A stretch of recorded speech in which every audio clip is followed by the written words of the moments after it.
Just before going to my stateroom, there was a bump. As I turned the handle, there was another bump. As I got into my room, there was a third bump.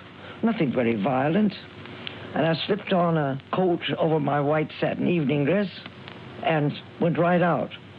And as I got out on the deck, I saw a large gray, well, it looked to me like a building floating by, bumping along the rail, and ice fell all over the deck. And I, and a great many of my foolish fellow passengers, picked up the ice and started to play snowballs. We asked the officer if there was any danger and said, no, nothing at all, just a mere nothing. We just hit an iceberg.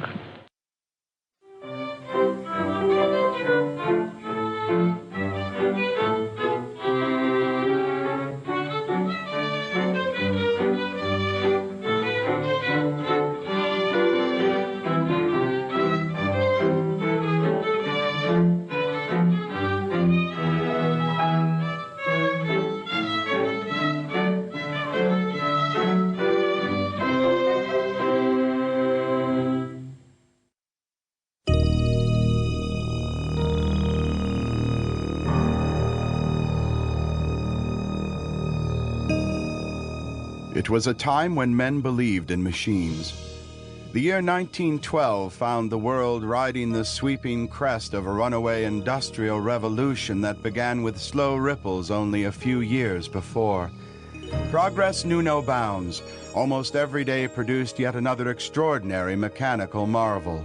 People could talk over a wire and hear Caruso's booming tenor through a needle on Bakelite. Assembly lines, the lifeblood of mass production, were churning out everything from Cadillacs to cheap refrigerators. Machines were fast becoming man's salvation, edging him one step closer toward his ultimate destiny. Such brash omnipotence might be acceptable for the manufacture of sewing machines or jackboots, but not the sea, whose safe passage is granted only by the benevolent permission of the gods.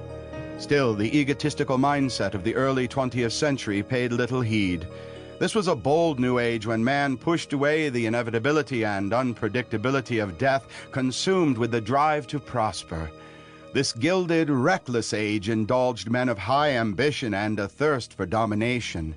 One such visionary was young magnate J. Bruce Ismay, president of the elite White Star Line, the esteemed shipping company he inherited from his father.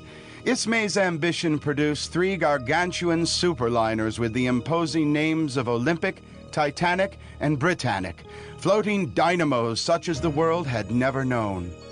When the scaffolding went up in 1910 at Harland and Wolff shipyards in Belfast, Northern Ireland, the colossal sister ships Olympic and Titanic rose steadily to almost frightening proportions. But it was Titanic, the monstrous gray lady, a product of the dedication of some 15,000 men, that drew awestruck crowds to her massive dry dock. The vessel towered some 11 stories high, stretched 1/6 of a mile, with interiors faithfully copied from the opulent palaces of the 18th century French royal dynasty.